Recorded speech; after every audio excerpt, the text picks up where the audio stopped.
Welcome to the Story Learning Podcast, regular doses of language learning tips and motivation to help you become fluent in any language. With me, Olly Richards. For language programs, books, free resources, and much more, visit StoryLearning.com.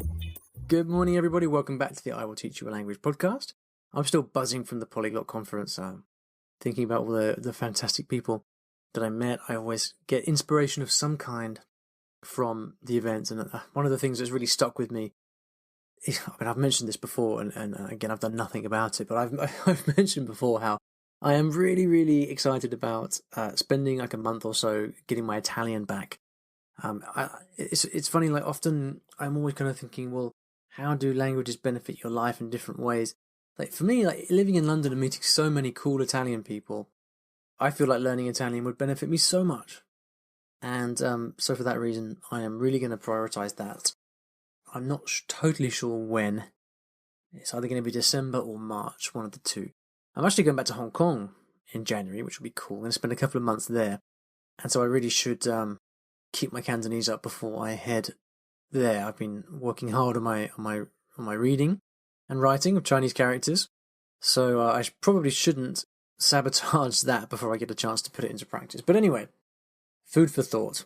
Now, without any further ado, let's get into today's question from Nicolas. Hi, Olly. This is Nicolas from Argentina.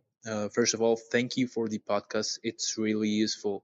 So at the moment, I'm learning Italian and French. And the thing is, I think when it comes to motivation and language learning, we have similar ones. I just want to reach a level when I can have a meaningful conversation with a native speaker. So when it comes to lessons with tutors, I just focus on talking and talking and talking. So the other day, my Italian tutor told me that I'm reaching this like C1, C2 level on my oral skills, but regarding my writing skills and grammar-wise, I'm like an B1 or maybe an A2 actually. So I think this is happening to me in French as well. And I wanted to ask you, how can I integrate grammar work and just writing skills on my everyday language learning routine without it to seem hard or maybe boring. So thank you. Bye. Hey, Nicolas, thank you very much for a cool question. It is something that people find quite often, actually, that you get very good at speaking and listening because you spend a lot of time having conversations and interacting with people, but your writing in particular can lag behind. So it's perfectly common that this happens. And, one question is whether or not you really do have to improve your writing. If you just learn Italian for fun and in order to communicate with people, you will likely never need to do any serious writing in Italian for your whole life. So I'd say that to begin with, don't feel like it's something that you have to do. The time might be better spent, more profitably spent learning another language, for example. Because becoming a very good writer in another language is an extremely difficult skill. There's a reason that translators only translate into their mother tongue. Writing in another language is extremely difficult. There are very few authors, for example, who write in a foreign language. There are some, but it's a lifetime of work.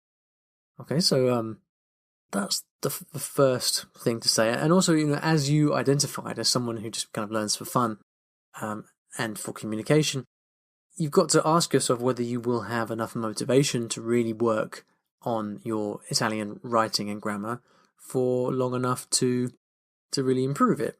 Only you can answer that.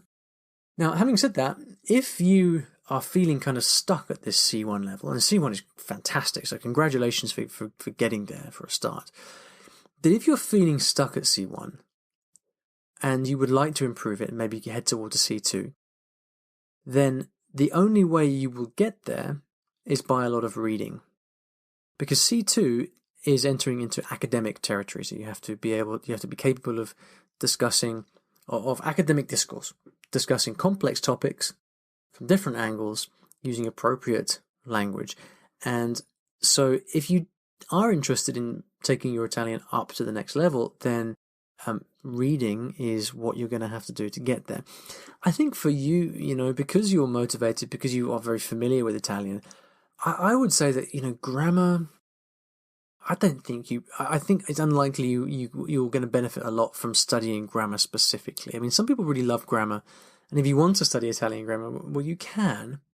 But I would say that if you don't do a lot of reading in Italian, then just by starting to read, you will naturally learn a lot of grammar, and your grammar will improve as a consequence of reading. So I would definitely start to read before you study grammar and before you practice writing. Because the way to become a good writer is to become a good reader. All well-known writers and novelists will say this. If all great writers that you know read a lot of books, it's by studying the craft that you learn to do it yourself. And so really the obvious answer is something that I just talk a lot about on the podcast, which is just to read widely on topics that interest you. Right now, I'm really enjoying reading in French at the moment.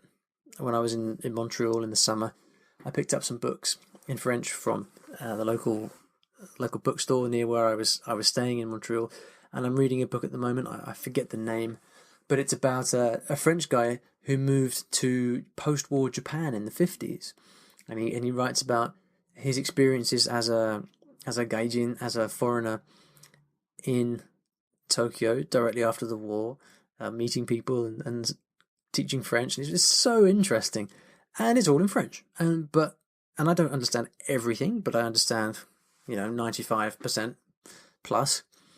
And because it's really interesting subject matter, I read a lot, and as a result, I'm encountering lots of wonderful grammar, and I'm sure that if I needed to write in French, which I never do, but if I did, my writing in French would improve.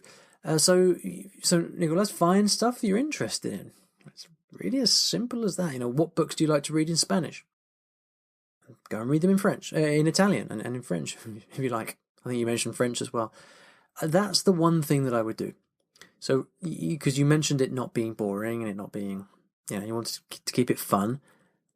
And so, I don't know if you like reading, but, when you're talking about getting to high levels in a language, not everything can be fun. There is some hard work that's unavoidable. But I think, the best case really is finding books that interest you. So that's up to you.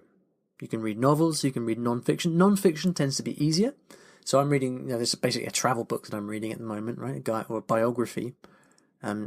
So go and grab some non-fiction books. I don't know what you're interested in, whether it's football or business or ecology, I don't know, whatever it may be. Find those books in Italian, start reading them. You will see great results. The other obvious thing to do, and it's not as important because it's less in depth, but it would help, is to think what elements of your daily life can you move into Italian. The more reading you can do for a real purpose, the better. So can you get your news in Italian? Can you use Google in Italian? Can you switch Facebook into Italian? These things by themselves won't have a dramatic difference, but they will just get you reading more and more, and more reading is a good thing. Obviously, in the case of reading the news or Facebook or whatever, it can be quite superficial sometimes, but it's better than nothing. If you want to do some writing specifically, then what I would recommend you do is to do some work with your teacher and do some writing based on your reading. So if you read a book about a guy moving to Tokyo, for example, read a chapter and then write a summary of that chapter and send it to your teacher. And then he or she can correct you and can help you that way. Often, this question looms of, well, what do I write about? Well, the best way to have something to write about is to, again, use the stuff that you're reading and consuming. So whatever it is that you're reading, try and do some writing on that topic. That way you are motivated to write, and your teacher has something to look at and to give you feedback on. Okay, so I hope that's useful for you. Good luck, and let me know how it goes. If you would like to leave a question, like Nicolas, then you can go to iwillteachyoualanguage.com/ask. There's a little button you can press to leave a question. Well over 100 of you have done that now. We're on episode... Well, what is this now? This is episode 222. But not every episode has a question. I reckon we probably had at least 150 questions now, so that's fantastic. Keep it coming. If you'd like to ask me a question, then do. In fact, many of you guys who I met in Iceland last week said, Oh, I've been meaning to ask a question for ages, but I never have. Well, now's your time. Think of a question and send it to me. I promise I'll answer it as long as it's not can I learn 3 languages at the same time? That I guarantee you I will answer it. All right, now, at the end of every episode, I like to leave you with a resource of some kind. And today I have a quote for you from none other than Samuel Johnson, who of course is the father of the modern English dictionary. And he said, "The greatest part of a writer's time is spent in reading in order to write. A man will turn over half a library to make 1 book." That's something I always try to remember when I think about my own time spent reading in general in life. So I hope that provides you with a suitable dose of inspiration. Nicolas, to do some more reading yourself and to become a better writer. See you in the next episode. Thanks for listening to today's episode. And here at Story Learning, everything that I do is powered by stories, whether that's writing books, teaching lessons, crafting courses. My mission is to help everyone succeed at learning a new language through the power of story. And we now have comprehensive language courses in over 15 languages, from Spanish to French, Korean to Japanese, and across all levels from beginner to mastery. And you can take a 7-day free trial of any of these programs by visiting storylearning.com/courses. I've poured my heart and soul into creating these courses over the last 10 or so years, and we've helped tens of thousands of new students achieve their dreams of learning a new language, all through the power of story. So go ahead and take a free trial. There's no commitment. You can try out our method for free. See if this can also be the breakthrough for you that it's been for so many other people.